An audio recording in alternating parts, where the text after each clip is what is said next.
来看检调最近掠到咱台湾最近10档来上大规模的强谍网，有不少系列军官涉案。因除了泄露机密，佮传出讲中共以1500万的美金4亿外的台票，要求飞官趁中共的航空母舰接近咱国24海里军演的时，爱使直升机投降。国防部长邱国正是表示讲，中共最近开始有真侪动作，要来吸收咱的国军哦。国军有加强教育，有发现问题，嘛会主动请检调单位去调查。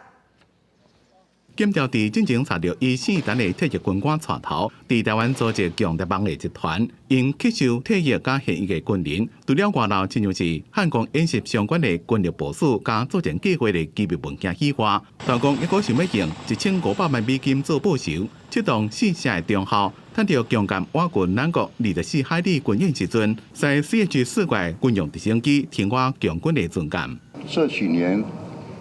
的的确确，中共对我们有很多动作啊，拉拢我们的人呐，的确受到蛮大影响。有什么征候，一方面会提醒检调单位有这资讯，再一方面我们也就要做损害管控。连总统伫咧主持抗日利益机密专栏会议的内容，拢传讲涉密和强军。邱国正讲，中共最近几年对台湾真侪友好的动作，国军也公布进行损害控管，未安看。另外，为了要协助对华军事渗透，国防部拟具军事营区安全维护条例草案，内容和国军甲部队操演所到的所在，拢定义真侪军事营区。譬如讲，若随便翕相的人，会当进行管制、驱离、法办、罚款，将会进行2、3拖。严格这项草案，让人质疑扩权。立院如果3读通过了以后，我们给行政院，行政院还有很多执法，要请各部会来做一个接续的一个明定。明定完了，确定没有问题，